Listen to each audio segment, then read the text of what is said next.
Chapter 4 business services. Service का मतलब क्या होता है? बहुत सारी हमने अभी चैप्टर 1 में पढ़ा था कि commerce is all about trade and auxiliary to trade. Auxiliaries to trade मतलब अगर मुझे मुझे ट्रेड करना है तो बहुत सारी सर्विसेज मुझे लेनी पड़ेगी। एक बिजनेस तभी चल सकता है जब वो क्या लेगा, बहुत सारी सर्विसेज। अब मैं I am running a business of this, चाहे मैं मैन्युफैक्चर करूँ या ट्रेड करूँ, अगर मैं कर रही हूँ तो क्या मुझे बहुत सारी अदर सर्विसेज नहीं लेनी होगी? मान ले मैं गुजरात में बना रही हूँ तो मैं क्या गुजरात में ही सेल कर रही हूँ? मुझे ट्रांसपोर्टेशन चाहिए कि मेरे पूरे ऑल ओवर इंडिया जा सके, और ऑल ओवर इंडिया नहीं, अगर ऑल ओवर गुजरात भी जा सके, क्या मैं ट्रांसपोर्टेशन भी अपनी चला लूँगी? I need a transportation service. मुझे इस बिजनेस को बढ़ाना है, मुझे क्या पैसा, मुझे क्या चाहिए? पैसा। पैसा कहाँ से आएगा? क्या सारा पैसा मेरे पास होगा? अगर मुझे 10 लाख, 20 लाख, 40 लाख, 50 लाख चाहिए तो क्या मेरे पास सारा पैसा होगा? आई नीड बैंक, ताकि वो मुझे क्या दे दे? फाइनेंस कर दे, मुझे पैसा दे दे। तो इन शॉर्ट हम ये चैप्टर 1 में पढ़ के आए हैं कि जो commerce is all about trade and auxiliary to trade. तो बिजनेस को बहुत सारी क्या चाहिए? सर्विसेज। बिजनेस को ही सिर्फ सर्विसेज नहीं चाहिए, हमें भी बहुत सारी सर्विसेज चाहिए होती है, राइट? एक आम जनता को। लेकिन हम यहाँ पर क्या पढ़ेंगे? Business service. आम जनता को सर्विस का मतलब क्या है कि there are social service, personal service and business service. मतलब अगर मैं सर्विसेज की बात करूँ, अगर मैं सर्विसेज की बात करूँ तो personal service, social service and business service. Personal मतलब जो मुझे खुद को चाहिए, मेरी ग्रूमिंग के लिए, ठीक है? अगर मान ले मैं सैलून जाके, पार्लर जाके कुछ करवा रही हूँ, that is personal service, that is not business service. Social service मतलब मैंने चैरिटी कर दी, मैंने भंडारा लगा दिया, मैं क्या कर रही हूँ? Social service. इस चैप्टर में हम क्या पढ़ेंगे? Business services. क्या पढ़ेंगे? बिजनेस को बहुत सारी सर्विसेज लेनी पड़ती है। क्वेश्चन ये आता है, एक बंदा क्या तो गुड देगा या सर्विस देगा, right? I am providing what? I am providing service. मैं तुम्हें सर्विस दे रही हूँ ना, पढ़ा रही हूँ। But if you are going somewhere and buying T shirt, buying glasses, buying hair accessory, buying a house, buying a cupboard, bed, मैं क्या ले रही हूँ? गुड लेके आ रही हूँ, अपने घर में सामान लेके आ रही हूँ। सर्विसेज की ना कुछ नेचर है। Today we are going to study what is the nature of service. कोई भी सर्विस, थिएटर जाते हो, मूवी देखते हो, क्या ले रहे हो? गुड्स लेकर आते हो घर में, क्या लेके आते हो? Services, right? तो ये क्या है? हम को कह रहे हैं कोई भी टाइप की सर्विस, कोई भी टाइप की सर्विस अगर कोई प्रोवाइड कर रहा है तो सर्विस का नेचर क्या होता है? सर्विस का नेचर होता है 5 I's। क्या होता है? Good is an tangible asset. Tangible asset है। What do mean by tangible, Ronit? नहीं, tangible correct. Tangible means physical existence, जिसे मैं देख सकती हूँ और छू सकती हूँ। अगर मैं पेन खरीद के लाई हूँ तो this is a good, this is tangible in nature, I can touch it, I can see that. But services are intangible. Right down, heading मत वो देखो मत, मुझे लिखना शुरू करो। तो फर्स्ट आई क्या हो गया? इंटैंजिबिलिटी। तो services are always intangible. Services are always, लिखो, इंटैंजिबिलिटी। इंटैंजिबिलिटी मतलब intangible in nature, we can not, ना ही हम उसे देख सकते हैं, ना ही हम उसे छू सकते हैं। तो सर्विसेज क्या है? इंटैंजिबल इन नेचर है। सर्विस क्या है? इंटैंजिबल इन नेचर है। इसके बेनिफिट्स हमें दिख जाते हैं। हम डॉक्टर के पास जाके ट्रीटमेंट लेके आते हैं, इंटैंजिबल सर्विस। तुम मुझसे क्या ले रहे हो? Intangible service. हम मूवी थिएटर में जाके मूवी देख के आ रहे हैं, दैट इज इंटैंजिबल सर्विस। समझ आया? तो इंटैंजिबिलिटी। और क्या होता है सर्विस? कंसिस्टेंस होती है। मैं चैप्टर 4 पढ़ा रही हूँ, मैं आज तक अपनी जिंदगी में इस चैप्टर को ना करते 100-150 बार पढ़ा चुकी हूँ। क्या मैंने हर बार वही सेम लैंग्वेज यूज करी होगी? क्या मैंने वही सेम एग्जाम्पल दिए होंगे? क्या मैंने वैसे ही पढ़ाया होगा? हर बार मेरी चेंज हो जाती है। कंसिस्टेंसी है नहीं। तो गोलगप्पे खा के आती है तो चलो गोलगप्पे वाला एग्जाम्पल है, मुंह में पानी आ जाएगा मेरे भी और आपके भी। अगर मैं कुर्ती खरीद के ला रही हूँ, जिसने कुर्ती बनाई होगी, क्या वो कंसिस्टेंस होगा? I will say yes. Yes, उसने ऐसी कुर्ती शायद 1000 कुर्ती बना दी, same colour, same pattern, same कपड़ा, सेम डिजाइन। कंसिस्टेंसी होती है गुड़ में।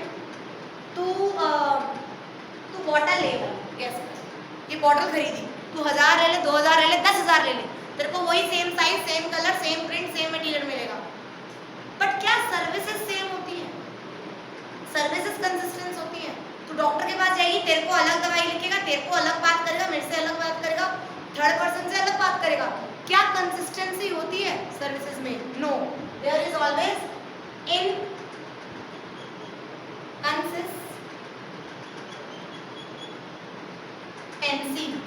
Inconsistency nature, inconsistency nature, consistency नहीं होती। Different customers have different demands और डिफरेंट एक्सपेक्टेशन, तो उसको अपनी सर्विस उस एक्सपेक्टेशन के अकॉर्डिंग, उस डिमांड के अकॉर्डिंग चेंज करनी पड़ती है। सर्विस को करना पड़ता है ना चेंज, एक्सपेक्टेशंस पर जो डिमांड कर रहा है, जो उसकी फरमाइशें हैं, उसके हिसाब से हमें अपनी सर्विसेज को ऑल्टर करना पड़ता है। Is that understandable to you? Now और क्या होती है सर्विस? क्या तो सर्विस को स्टोर करके रख सकती है? स्टोर मतलब क्या कहेंगे, इन्वेंट्री को स्टोर करके रख सकती है। बोल। अच्छा एक बात था, मेरे 4 डेस्क खाली हैं, उसमें बच्चे नहीं बैठे। अगर बच्चे बैठे होते तो मेरा फायदा होता, बट क्या मैं इन 4 बच्चे जो मेरी वेकेंट है, क्या मेरी ये सेव हो सकते हैं? मेरा ही माल है, मैं 1000 पीस लेके आई, मेरा 900 पीस बिक गया, 100 पीस नहीं बिके, तो क्या हो गया? मेरा इन्वेंट्री लॉस थोड़ी ना हो गया? क्या मेरा ये स्टॉक खत्म? 100 पीस बाद में बेच दूंगी यार, 2 महीने बाद, 2 हफ्ते बाद, 3 महीने बाद बेच दूंगी, बट बिक जाएंगे ना। क्या मेरा वो इन्वेंट्री लॉस होता है? क्या मेरा स्टॉक लॉस हो जाएगा? नहीं। बट जो हम नहीं बैठे, इस साल बच्चे नहीं बैठे, तो क्या मेरा कोई इन्वेंट्री लॉस है? The answer is yes. अगर थिएटर में 150 सीट्स हैं और सिर्फ 100 भरी हुई है, क्या वो 50 सीट के पैसे इन्वेंट्री लॉस नहीं है? है, क्योंकि वो स्टोर थोड़ी ना कर सकता है। कर सकता है।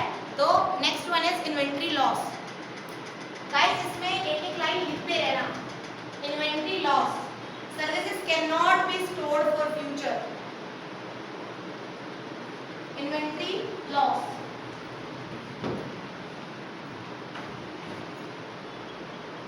क्यों होता है इन्वेंट्री लॉस? क्यों हमारा जो ये स्टॉक है, इन्वेंट्री लॉस क्यों होता है? सर्विसेज क्यों नहीं स्टोर हो पाती? Services can not be stored. अरे चलो मान लो मैं इसमें तुम्हें बिजनेस का एग्जांपल दूं। मान लो मेरी ट्रांसपोर्टेशन सर्विस है, मतलब मेरे पास 10 ट्रक है, मैं लोगों का माल इधर से उधर करती हूँ, मैं सिर्फ ट्रांसपोर्टेशन सर्विस देती हूँ, ट्रक नहीं बेच रही, मैं सर्विस दे रही हूँ कि तेरे को अगर माल इधर से उधर करना है तो कर ले। एक ट्रक में रौनिक मान लो 100 कार्टन आते हैं, कितने आते हैं? 100 कार्टन। तूने 20 कार्टन कहा कि यार मुंबई पहुँचाने हैं, दिल्ली से मुंबई पहुँचाने, मैंने कहा ओके डन। तूने भी कहा यार मुझे ना 40 कार्टन मुंबई से दिल्ली से मुंबई, मैंने कहा डन। और किसका ऑर्डर आएंगे ना? ऐसा तो जगह बच गई ट्रक में, जो और माल आ सकता था, क्या वो मेरा इन्वेंट्री लॉस नहीं है? क्या मैं उसे स्टोर कर सकती हूँ? क्यों? क्योंकि मैं इन्वेंट्री लॉस क्यों होता है? Because there is inseparability between production and consumption. मतलब जब मैं सर्विस प्रोड्यूस कर रही हूँ उसी वक्त सर्विसेज कंज्यूम होनी चाहिए, सेपरेट नहीं है। ये कुर्ती अभी मैंने पहन रखी है, हो सकता है 3 साल पहले बनी, क्या 3 साल पहले मैन्युफैक्चरर ने मैन्युफैक्चर करी मैंने तभी पहन ली? जब हम गुड्स बनाते हैं तो प्रोडक्शन और कंजम्पशन सेपरेट होती है। हो सकता है प्रोड्यूस अब हो रही हो और कंज्यूम 2 महीने, 4 महीने, 6 महीने बाद हो रही हो, बट क्या ऐसा है इन केस ऑफ सर्विसेज? सर्विसेज में जब सर्विस प्रोड्यूस होएगी उसी वक्त सर्विस कंज्यूम करनी पड़ेगी, because production and consumption are inseparable. हम सेपरेट नहीं है प्रोडक्शन और कंजम्पशन। जिस वक्त मैं सर्विसेज प्रोड्यूस कर रही हूँ उस वक्त कंज्यूम नहीं हो रही ना, तो क्या हो गया मेरा? Inventory loss. समझ आया? Because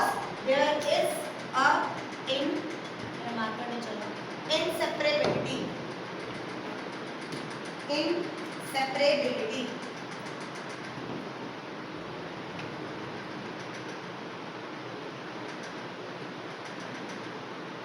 Inseparability means production and consumption of services are inseparable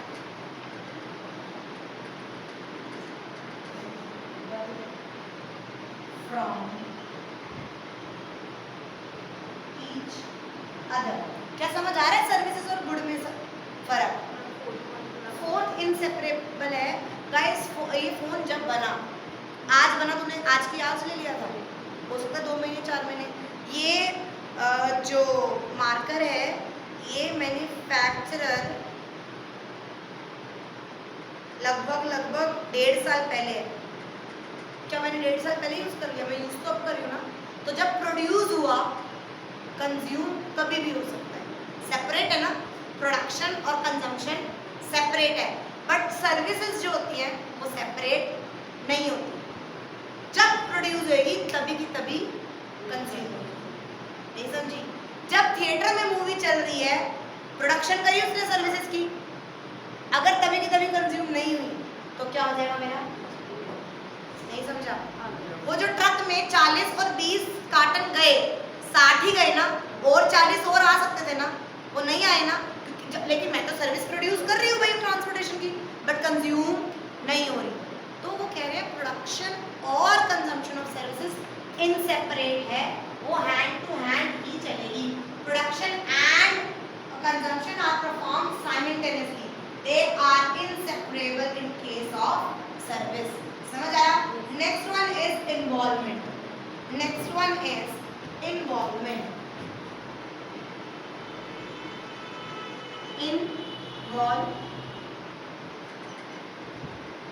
involvement का मतलब इंटरफेरेंस किसकी? कंज्यूमर की at the time of services. मैं तो वो पढ़ा रही थी, तूने क्या कहा? इंटरफेयर क्या करा? मैं मुझे समझ नहीं आया। क्या मैंने अपने आप को मॉडिफाई कर लिया? करा ना, क्योंकि तेरी डिमांड थी, तेरी इन्वॉल्वमेंट थी। बट जब ये टॉप बन रहा था तो तूने पहना होगा प्लीज थोड़ा लाइट येलो कर दो, बोला था। उनकी इन्वॉल्वमेंट होती है। जब ये मार्कर बना था, अरे बहुत मोटा है, थोड़ा और स्लिम कर दो। क्या मैं बोल पाई थी? क्या मैं बोल पाई थी? जब गुड्स प्रोड्यूस होते हैं there is no involvement of the consumer. जो बन गया, लेना लो, नहीं लेना मत लो। बट क्या सर्विसेज ऐसा हो सकता है? Answer is no. वो कह रहे हैं सर्विसेज में कहीं ना कहीं थोड़ी बहुत इन्वॉल्वमेंट होती है। एग्जाम्पल, मैं बैंक के पास गई कि मुझे अपना बिजनेस स्टार्ट कर रखा है मैंने, ये मुझे बढ़ाना है, तो मुझे प्लीज़ 20 लाख का लोन दे दो। तो उसने कहा ठीक है, टर्म्स एंड कंडीशन बताए, इतने दिन में देना होगा, इतने %। मैंने बातचीत करके, इन्वॉल्वमेंट करके, क्या कम नहीं कराया? क्या अपने हिसाब से मॉडिफाई कराया ना? तो there is involvement in case of services. There is involvement in case of services means customer can get the service modified according to their requirements. According to their requirements, वो अपनी रिक्वायरमेंट्स के according services को modify करा लेते हैं। लिख लो, customer can modify the service as per their convenience. तो 5 आए, समझ आए? हर सर्विस का ही, चाहे वो इंश्योरेंस सर्विस हो, चाहे वो बैंकिंग सर्विस हो, कम्युनिकेशन सर्विस हो, ट्रांसपोर्टेशन सर्विस हो, तो कोई भी सर्विस ले रहे हैं, हम अपनी सर्विस को क्या कर लेते हैं? मॉडिफाई कर लेते हैं as per our requirements, as per our convenience. Right? Done. Now next topic.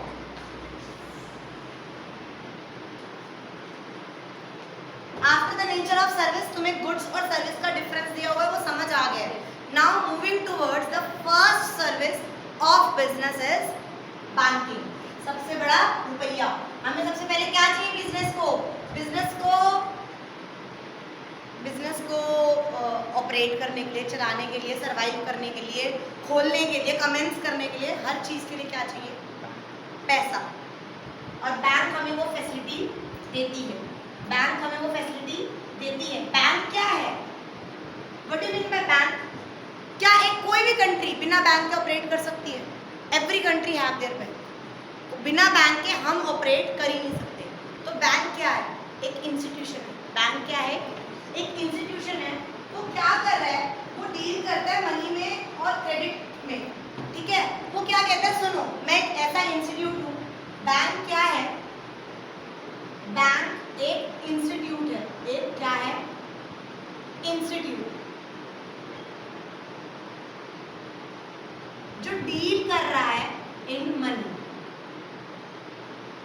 And credit. Credit मतलब उधार, लोन, डेट देना। वो कह रहा है बिना बैंक के कोई भी कंट्री, कोई भी देश सरवाइव नहीं कर सकता।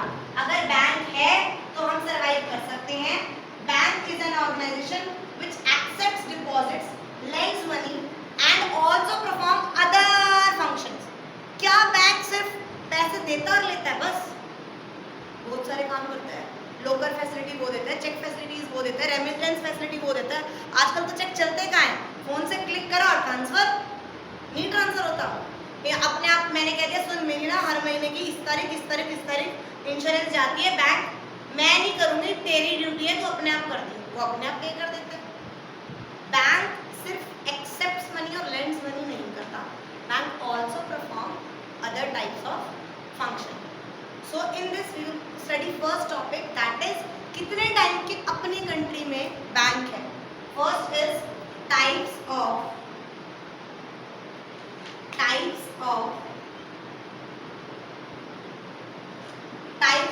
Bank.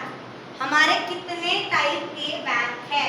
We have 4 type of bank: commercial bank, cooperative bank, specialised bank and central bank. How many types we have? Make this chart. कौन कौन से हमारे पास? Commercial bank,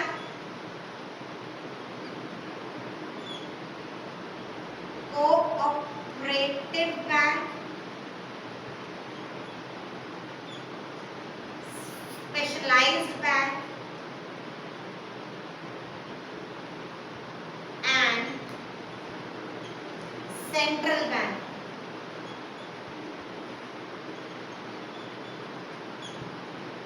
We have 4 types of bank. Commercial bank have further bifurcation. Make it. Commercial bank have further bifurcation of public banks and private banks. Public sector banks and private sector bank. Public sector bank and private sector bank. Public sector bank and private sector bank. अभी 4 type के bank में से तुम्हें ये वाला bank और ये वाला बैंक तो पता है। तुम्हारी आम जिंदगी में जो चल रही है लाइफ, उसमें तुम ये बैंक के नाम सुनते हो। सेंट्रल बैंक तुमने बहुत बार पढ़ा है। सेंट्रल बैंक क्या होता है? सेंट्रल बैंक क्या होता है? इन सब बैंकों का बाप, जो इन सारे बैंक को रेगुलेट कर रहा है, देख रहा है, फॉर्मुलेट कर रहा है, इनके ऊपर आए रख रहा है, रूल्स एंड रेगुलेशंस बना रहा है। That is in our country central bank क्या है? RBI। हमारा कौन सा सेंट्रल बैंक है? Reserve bank of India. हमारा कौन सा बैंक है? Central bank, reserve bank of India. ये सुपरवाइज करता है, कंट्रोल करता है, रेगुलेट करता है उन सारे अदर बैंक को जो इस अपनी कंट्री में क्या कर रहे हैं? चल रहे हैं। अगर इन सब के ऊपर इसको ना बिठाएं तो ये तो क्या हो जाएंगे? खुले सांड। तो वो करेंगे जो इनका मन चाहेगा। बट RBI का होना एक बाप का ऊपर, हमारे सर पे माँ बाप ना हो, माँ बाप पे do what ever you want to do, तो तू कितना कुछ कर लेंगे। बट हमें पता है ना ऊपर हमारे सर के ऊपर डंडा है। तो आज इन सब बैंकों को पता है कि अगर हम कुछ गलत करेंगे तो हमारे ऊपर RBI बैठा है। RBI एक ऐसा मेन सेंट्रल बैंक है जो रेगुलेट कर रहा है, रूल कर रहा है, सुपरवाइज कर रहा है, कंट्रोल कर रहा है, सारी रूल्स एंड रेगुलेशंस बना रहा है। That is RBI। लिखो, RBI के नीचे लिखो, it control, supervise and regulate all the activities of commercial bank of the country.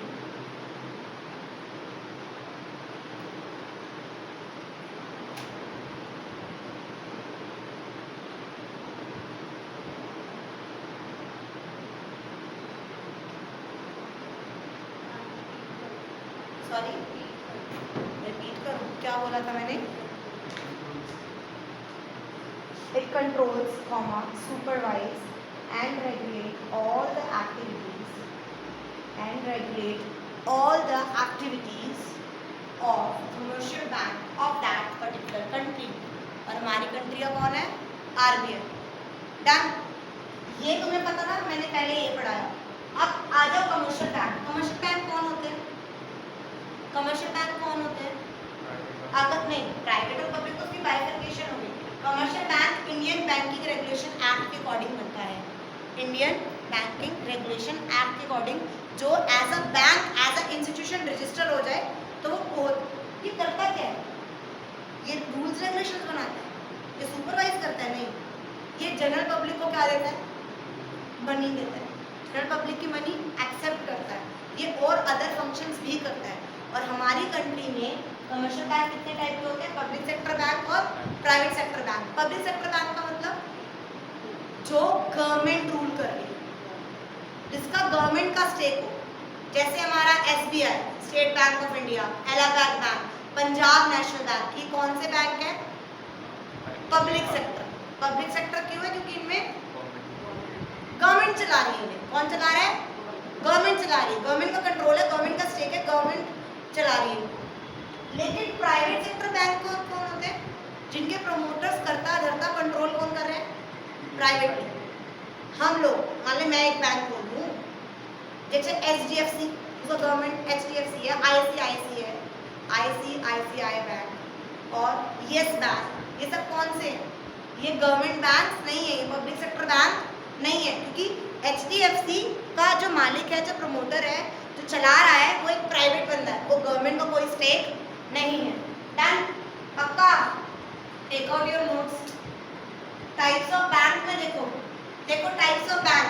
Commercial bank they are governed by Indian regulation, Indian banking regulation act. ये accept करते हैं deposits और public को offer करते हैं लोन. ये other, और जब ये एक्सेप्ट करते हैं डिपॉजिट तो हमें क्या देते हैं? ब्याज. और अगर हमें लोन दे रहे हैं तो हमसे क्या लेते हैं? ब्याज. तो ये कहते हैं मैडम कमाते कैसे?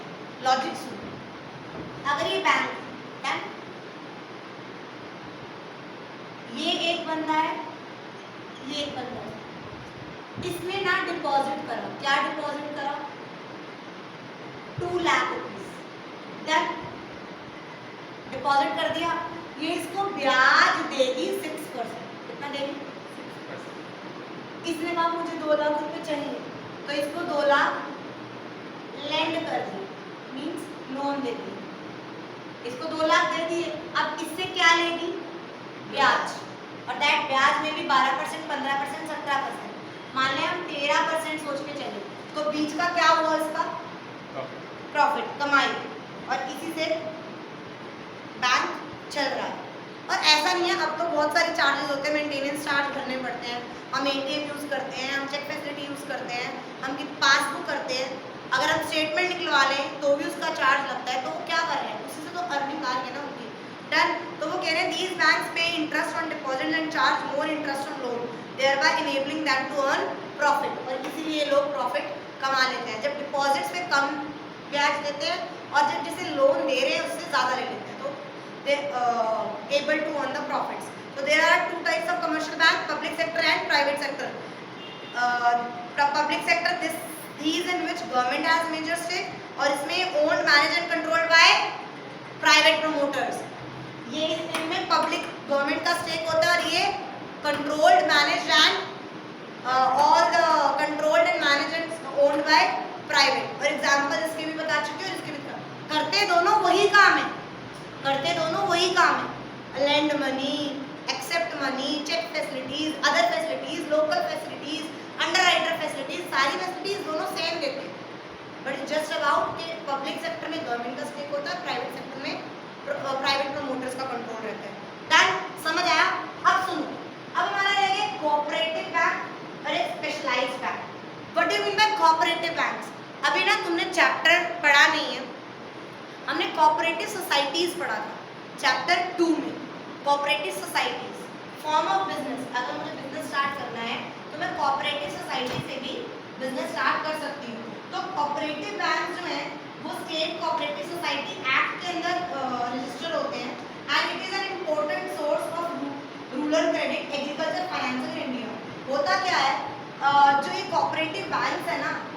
कोऑपरेटिव सोसाइटीज अपने कोऑपरेटिव बैंक्स बना लेती है कि यार एग्रीकल्चर में जो फार्मर्स वगैरह होते हैं उनको 1,00,000 2,00,000 फर्टिलाइजर सीड्स के लिए पैसे चाहिए होते हैं, तो वो कहते हैं ठीक है हमसे चीप रेट पे क्या ले जाओ, पैसा ले जाओ, हम तुमसे सिर्फ 9% ब्याज लेंगे, तो सिर्फ 8% ब्याज लेंगे।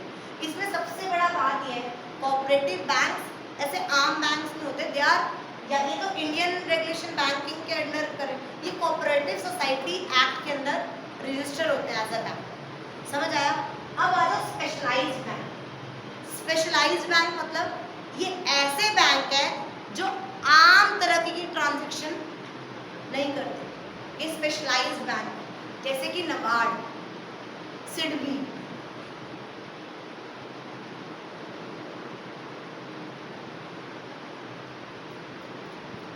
And many more.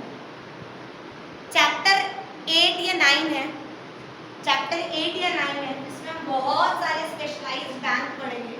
ये specialized bank industrial bank, development के लिए, इस से फॉरेन एक्सचेंज है।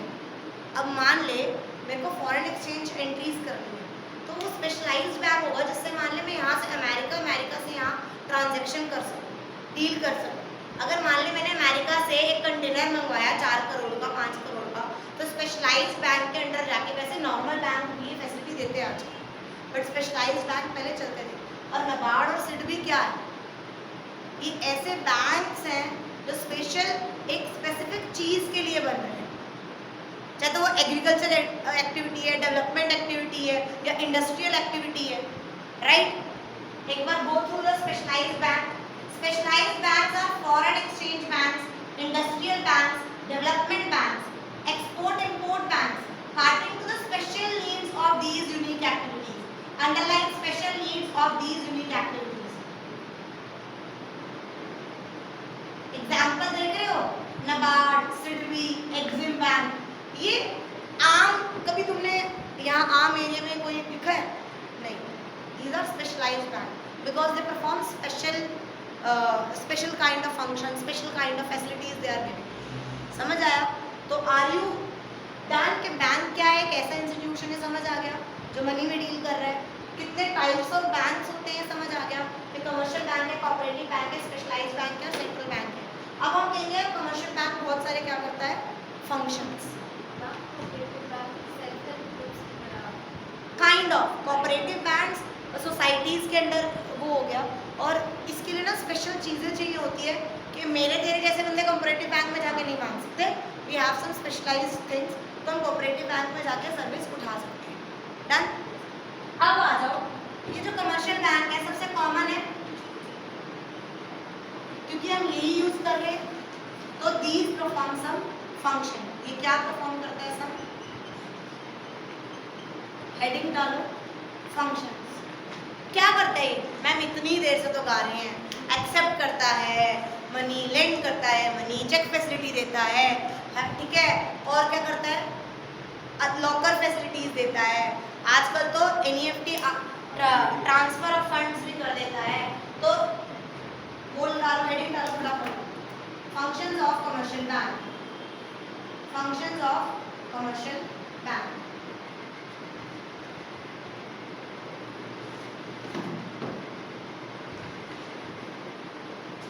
इतनी देर से गा रहे हैं, क्या गा रहे हैं कि एक्सेप्ट्स मनी, ये हमारी मनी सेफ रखता है, हम घर में कितना पैसे रख लेंगे, स्पेशल बनियास के पास जितना पैसा है वो बेचारे कहाँ लेके जाएंगे, राइट। सही बात बोली, ट्रुथ ट्रुथ। अब banias always have lot of money, ठीक है। तो first one is what is the functions of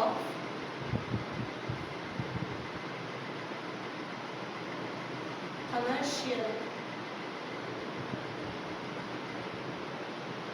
bank? First one is accepting deposit, accepting deposits। वो कहता है आओ अपने पास पैसा मत रखो, तुम्हारे तिजोरियों में जो पैसा रखा है वो रखे रखे डबल नहीं हो जाएगा, या तो मुझे 20 साल रख लो, तुम उस मनी को मेरे पास दे दो। मैं तुम्हें 3 तरीके से कह रहा हूँ कि मैं तुम्हारी मनी सेफ तरीके से रखूंगा। That is by opening current account, by opening saving account and by opening fix deposit account. 3 type के अकाउंट हम बोल रहे हैं। दैट इज करंट अकाउंट खुलवा लो, सेविंग अकाउंट खुलवा लो, या फिक्स डिपॉजिट्स कराओ, या फिक्स डिपॉजिट कराओ। अब एक बात था, यस राशि मैडम, आप करंट अकाउंट खुलवा सकते हो? नो, हम करंट अकाउंट नहीं खुलवा, मैं रश्मि जैन करंट अकाउंट नहीं खुलवा सकती। करेक्ट। अब बिजनेस परफेक्ट क्लासेस के नाम से करंट अकाउंट खुल जाएगा, बट मेरे नाम से करंट अकाउंट नहीं खुलेगा। जो बिजनेस होते हैं ना, बिजनेस सारे, कोई भी बिजनेस हो, सोल प्रोप्राइटरशिप के नाम से खुलवाना हो, पार्टनरशिप के नाम से खुलवाना हो, कंपनी के नाम से खुलवाना हो, तो हम क्या करेंगे? हम कौन सा अकाउंट खोलेंगे? Current account. They are open by a businessman, और अकाउंट होल्डर को इस अकाउंट पर बेचारे को कुछ भी इंटरेस्ट नहीं मिलता। You notice, 0 interest. चाहे मेरे अकाउंट में 1 करोड़ रुपया रखा मैडम, मुझे 1/98 पे ब्याज नहीं मिलेगा। No interest, I will get no interest. Reason bank कहता सुन, तू क्या कर रहा है? व्यापार, बिजनेस, तेरा को मैं फैसिलिटी दे रहा हूँ, वही बहुत बड़ी बात है। तू क्या करता, मैं तेरे को ब्याज दूँ? बेटा तू मुझे चार्जेस दे दे। और हम लोग जो आम जनता होती है, जनरल पब्लिक होती है, वो क्या खुलवाती है? Saving account. आई हैव, मेरे पास 1 लाख रुपए है, आई हैव 2 ऑप्शन, अगर मैं सेविंग अकाउंट खुलवा लूँ या फिक्स डिपॉजिट खुलवा लूँ। इन दोनों में फर्क क्या होता है? फिक्स डिपॉजिट में सबसे हाई रेट ऑफ इंटरेस्ट मिलता है। क्या मिलता है? High rate of interest. But इसमें पता है क्या है? फिक्स डिपॉजिट में लॉक इन पीरियड होता है। क्या होता है? Lock in period means minimum तेरे को 2 साल के लिए, 4 साल के लिए, 5 साल के लिए पैसा तू निकाल नहीं सकती। अगर तू मैच्योरिटी से पहले, मान लो तूने 1 लाख रुपए 2 साल के लिए डिपॉजिट कर दी और तुझे 6 महीने में तेरे को जरूरत आ गई, तेरे को एफडी तोड़नी पड़ गई, तो तेरे को मैच्योरिटी तो 2 साल बाद थी ना, तूने पहले ही निकलवा लिए पैसे, तो तेरे को कोई ब्याज है सच नहीं मिलता। समझ आया? बट यहाँ पर we can deposit and we can withdraw amount anytime। हम कभी भी कैसे भी अपनी सहूलियत से 100 रुपया, 10,000 रुपया, 1 लाख रुपए अपनी कन्वीनियंस के हिसाब से हम विड्रॉ कर सकते हैं, अपनी कन्वीनियंस के हिसाब से हम डिपॉजिट कर सकते हैं। बट यहाँ पर रेट ऑफ इंटरेस्ट कंपैरेटिवली कम होता है as compare to fix deposit. अगर फिक्स डिपॉजिट में मान लें 7%, 7.5% मिल रहा है, तो यहाँ पर 3%, 4% ही मिलेगा, और यहाँ पर तो है ही 0%। समझ आया? पक्का? तो first function is clear, accepting deposit. दूसरा क्या होता है? लेंडिंग क्रेडिट, उधार देना। क्या देते हैं लोग? उधारी। एक बार उसके आ जाओ, नोट्स में आ जाओ। एक्सेप्टिंग डिपॉजिट्स में it is the main function of the commercial bank. Bank open करता है account, you can open the account as per the requirements and need of your, मतलब कस्टमर अपनी नीड्स और रिक्वायरमेंट के हिसाब से खोल सकता है। फिक्स डिपॉजिट्स, यहाँ पर मनी एक फिक्स पीरियड के लिए ही डिपॉजिट होती है। उस फिक्स पीरियड को खत्म होने के बाद हम वो विड्रॉ कर सकते हैं, और usually rate of interest maximum होता है इस अकाउंट में, क्योंकि करंट अकाउंट में 0 है और सेविंग अकाउंट में फिर भी कम है। करंट अकाउंट बिजनेसमैन खोलता है, ये बात मैं बता चुकी हूँ। Saving account, the aim of saving account is to mobilize saving of the public. एक बात था, mobilize saving of the public मतलब इतनी सारी बाहर जनता में पैसा रखा है, जब तक वो बैंक खींचेगा नहीं अपनी तरफ। अगर बैंक यहाँ पे भी कहते मैं तो यहाँ पर भी नहीं देना, कोई देने जाएगा? भाई तेरे लोकर में रखे, हम अपने पास रख लेते हैं। वो 2, 3, 4% इसलिए देता है कि मेरे पास पैसा आए और फिर मैं उसी पैसे को लेंड कर सकूँ, दे सकूँ। समझ आया? He can withdraw money from his account and make additional deposits at any time, और account holder gets interest, but though the rate of interest is comparatively कम होता है as compared to fixed deposit। The next one is lending money. Lending money, lending credit. Lending credit का मतलब the main हम कैसे देते हैं, loan देके, cash credit देके, ओवरड्राफ्ट देके, ट्रेड बिल देके, टर्म लोन देके, कंज्यूमर क्रेडिट देके, बहुत तरीके से. अरे ओवरड्राफ्ट का मतलब अकाउंट्स में समझाया था ना कि मेरे अकाउंट में मान लिया 18 लाख रखे हैं और मैंने 18.5 लाख का क्या काट दिया, चेक. उसका फोन आया, जी आपने 18.5 लाख का चेक काटा है. मैं तो बाउंस, तो प्लीज़ बाउंस मत करियो क्योंकि चार्ज लगेगा मेरा भी और उसका भी जिसको मैंने दिया है. तो ऐसा कर, एक बार काट दे 18.5 लाख. भाई है तो तेरी उसमें अकाउंट 18 लाख, तो 50,000 क्या हो जाता है, ओवरड्राफ्ट. वो उन्होंने 50,000 मुझे उधारी ही दिया ना, नहीं समझे. तो वो कह रहा है lending money is in many ways. Cash loan भी देता है, ओवरड्राफ्ट भी देता है, टर्म लोन भी देता है, बिल भी इन कैश कर देता है. कैश क्रेडिट क्या होता है, कैश में उधार, crash loan, cash credit. Done.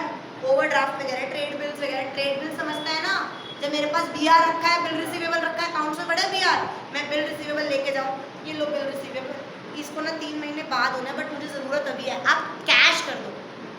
वो बीआर ले लेता है और तुम्हें कैश दे देता है और बाद में खुद सुलटता है. समझ आया. तो बहुत सारे तरीके हैं जिससे कंपनी हमें क्या दे देती है, money. Lending money. Cheque facilities 36 बार बता चुकी हूँ. चेक फैसिलिटीज क्या है, हमने अकाउंट्स में भी चैप्टर 7 में चेक पढ़ा है, बियरर चेक, क्रॉस चेक, सब पढ़ा है. चेक में क्या होता है, हम एक क्रेडिट इंस्ट्रूमेंट है, यूनिक फीचर होते हैं, हम सब पढ़ चुके हैं. इसमें ऐसी कोई चीज़ जो नहीं आती चेक फैसिलिटी में. Bank render a very important service to the customer by collecting their cheques drawn on the other bank. कोई भी बैंक के हमें दे दो, हम तुम्हारे डेबिट क्रेडिट कर देते हैं. राइट. रेमिटेंस ऑफ फंड क्या होता है, आरटीजीएस, एनईएफटी सुना कितना वर्ड, आरटीजीएस, एनईएफटी, ये क्या है, रेमिटेंस ऑफ फंड्स. क्लिक करके ट्रांसफर नहीं हो रहा था, चेक की जरूरत है. तू मुझे अकाउंट, मैं देखो अकाउंट नंबर दूंगी, तू मुझे चेक नहीं दे रही, कैश दे रही, कुछ नहीं दे रही, एक क्लिक करेगी तो मेरे फंड क्या हो जाएंगे, तेरे बैंक से कट के मेरे बैंक में आ जाएंगे. रेमिटेंस का मतलब क्या होता है, it's another silent function of the commercial bank by providing the facility of funds transfer. Fund transfer हो जाते ना, मुंबई बैठी है मेरी बहन, 1 मिनट में ट्रांसफर कर देगी, क्लिक करते ही मेरे बैंक में डेबिट हो जाएगा. ऑल ओवर वर्ल्ड ये रेमिटेंस चलता है. Remittance of funds means transfer of from one place to another. Right. भले एक ब्रांच से दूसरी ब्रांच हो तो भी, बैंक का लगाओ तो भी हो जाता है, सब होता है ना रेमिटेंस. एनईएफटी और आरटीजीएस सबसे फेमस है, होते हैं ना. समझ आया. पक्का. The bank issue a draft for the amount of on its own branches and other places. The payee can present the draft on the, ये सब मैं पढ़ा चुकी हूँ. इसमें रेमिटेंस ऑफ फंड्स में एनईएफटी, आरटीजीएस भी आ गई और वो डिमांड ड्राफ्ट भी आ गई. डन. और अलाइड सर्विसेज का मतलब क्या होता है, extra services, fringe benefits, fringe services. इन सब के अलावा, मतलब 4 चीज़ के अलावा के excepting deposit, lending money, cheque facilities and remittance of funds, इन 4 के अलावा वो लोकल फैसिलिटीज भी देता है, तुम्हारे डिस्काउंट्स भी कर देता है. क्या, बीआर वगैरह. वो कह रहा है हम bills payment, local facility, underwriting services. Underwriter appoint नहीं करते, अभी मैंने समझाया था बीएस में फॉर्मेशन, अंडरराइटर अपॉइंट करना पड़ता है, तो वो भी सर्विसेज देता है. वो बहुत सारी एक्स्ट्रा सर्विसेज भी देता है. These are the function of bank. Bank बहुत सारे काम करता है. और आजकल क्या चल रहा है, सबसे इम्पॉर्टेंट, सबसे हॉट टॉपिक, दैट इज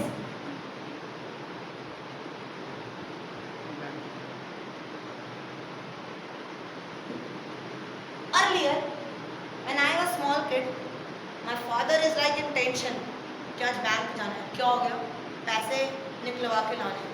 पापा is prepared her himself कि यार आज तो बैंक जाना है, 2-2.5 घंटे लग जाएंगे. 2-2.5 घंटे लाइन में खड़ा होना है, नंबर आएगा, दूंगा, वो गिनेगा, एक्सेप्ट करेगा. इतना पेपर वर्क, इतना टाइम कंज्यूमिंग, इतना wastage of efforts, time, money, सब कुछ. आज है one click and your work is done. यार क्या तुम्हें क्या लगता है सिर्फ हमें ही फायदा हो रहा है, बैंक वालों को भी तो फायदा हो रहा है, दोनों को फायदा हो रहा है, नहीं हो रहा, दोनों को फायदा हो रहा है. उनका पेपर वर्क बच रहा है, उनका वो 24/7 कहीं से भी कहीं पे भी सर्विसेज कर रहे हैं, प्रोवाइड कर रहे हैं। उनका जो एरिया है वो बढ़ गया है, पहले रिस्ट्रिक्टेड था, अब तो हर मोबाइल सबके पास है, सब अपने सर्विसेज ले सकते हैं। सो गो थ्रू दिस पेज, जल्दी निकालो। इसमें ऐसा कुछ भी नहीं है कि जो बहुत डिफिकल्ट हो या तुम्हारे समझ के बाहर हो, या तुम्हारे समझ के बाहर हो। यार पहले ना एटीएम वीक के रुपये होते, पता है मेरे टाइम पे। आज एक गली में निकल जाओ, वहाँ पे भी देखो 2 एटीएम मिल जाएंगे। पहले ना सोचना पड़ता था पापा, पहले तो एक तो ना वो नहीं होते थे, स्वैप्स नहीं होते थे। पंजाब नेशनल बैंक का एटीएम है तो उसी का ही चलेगा, शुरू में आया है। अब तो कोई से भी एटीएम में अपना डालो वो कैश कर देता है, बट बहुत पहले नहीं। मतलब मैं जब कॉलेज में आई थी तब हो गया था, समझ आया? पढ़ो, फटाफट पढ़ो। ई बैंकिंग का कस्टमर को क्या बेनिफिट है? या 24/7 अवेलेबल है। स्वेयर, मैंने परसों रात को 3-3:15 बजे अपनी बेटी की स्कूल की फीस पे करी। 3-3:15 याद आई, मैंने पे कर दी। पहले हो सकता था, वही पापा वाली टेंशन, जाना है पे करके आना, 3 बजे याद आई, मैंने कर दी। मैं 24/7 है। वो कह रहा है it lowers the transaction cost and provide unlimited access to the customer, less risk and greater security. Less risk क्यों? पापा ऐसे पहले 2 लाख लेके जाएंगे, कोई रिश्ते में ना ले ले। रिस्क भी लेस है, सिक्योरिटी भी ज़्यादा है, और वो क्या कह रहे हैं, ट्रांजैक्शन कॉस्ट बहुत कम आ गई है। उतना स्टाफ नहीं रखना पड़ता ना यार। हो सकता है स्टाफ रख करके अपने घर बैठे काम कर रहे हो बैंक में, तो कस्टमर्स को भी ये बेनिफिट है कि हमें लेस रिस्क है, हमारी ट्रांजैक्शन कॉस्ट भी कम आती है, राइट? वो कह रहे हैं it inculcates a sense of financial discipline and promotes transparency by recording each and every transaction. हमारी एक एक ट्रांजैक्शन में फ़ोन पे मुझे पता है कि मेरे 10 रुपये कहाँ गए, मेरे 40 रुपये कहाँ गए। करें ट्रांसपेरेंसी। अब हम एक क्लिक पे ई बैंकिंग होने के कारण सब कुछ देख सकते हैं। वो कह रहे हैं customer can make the transaction from office, home और वाइल ट्रैवलिंग थ्रू मोबाइल। अब जब एग्जाम्पल समझ आया? और बैंक को क्या फ़ायदा हुआ? E banking provide competitive advantage to the unlimited network हो गया है, reduce the burden by bank, paper work कम हो गया, डाटाबेस कम हो गया, सब कुछ तो ऑनलाइन हो गया है। यार ताली बज रही है तो दोनों को फ़ायदा हो रहा है, बैंक को भी और कस्टमर को। समझ आया? पक्का?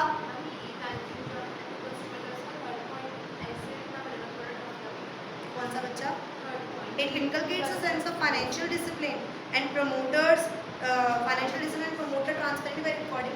इससे ये कहता है it helps the customer to have the transparency by recording each and every transaction.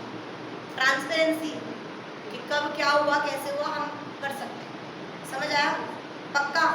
तो हमने कौन सी सर्विस पढ़ी आज? सिर्फ और सिर्फ बैंक। नेक्स्ट क्लास में हम क्या पढ़ेंगे? Insurance. Thank you very much.